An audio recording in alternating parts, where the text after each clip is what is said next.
A growing concern we have been hearing about for months now are the people many are calling long haulers, people who have long since recovered from the coronavirus, but they're still feeling lingering effects, some worse than others. Joining us now to talk about this is UC San Diego Dr. Lucy Horton, who has been working closely with San Diegans going through this. Hello, Dr. Horton. I want to ask you about these long haulers. As you know, they can be any age, but are you surprised so many are young and didn't even have severe symptoms when they had COVID? I am. It's really interesting that a lot of the patients we've seen only had mild to moderate disease. So they were never ill enough to be hospitalized. They were all cared for at home. And many actually had pretty mild symptoms.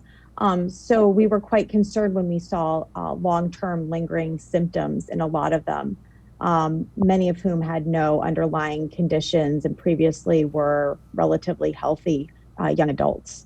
How severe are these long haul symptoms? The symptoms really range. There's a huge range of symptoms, and they can affect many different organs and parts of the body. Respiratory symptoms, heart symptoms like palpitations or chest pain. Some patients might get weakness, muscle aches, lingering cough, shortness of breath. Many have fatigue and brain fog. For some, it might just be one or two symptoms that are bothersome, but don't really, impact their ability to kind of continue their daily lives. But for many others, the symptoms can be really debilitating. Many of the patients we've seen have needed to be off work on disability because of their symptoms, and they can't care for their own children or really function because they're chronically ill at this point. When it's not clear exactly why this is happening, how do you treat them? It's really challenging because, like you said, we're not really sure what the underlying cause is. We think some of the factors might be either a weak or absent antibody response, an inflammatory or immune reaction. So we try to treat each symptom, and a lot of the treatments are based on kind of trying to reduce potentially the kind of kind of greatened inflammatory response.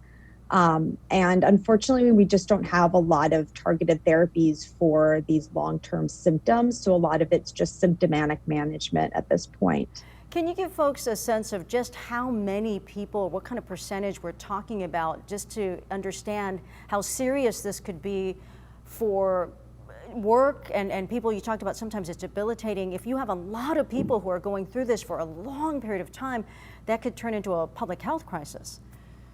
Absolutely. The data is fairly limited. This is a group that's been understudied, but from various studies in the US and the UK, it looks like about 10% of patients continue to have symptoms after 3 weeks.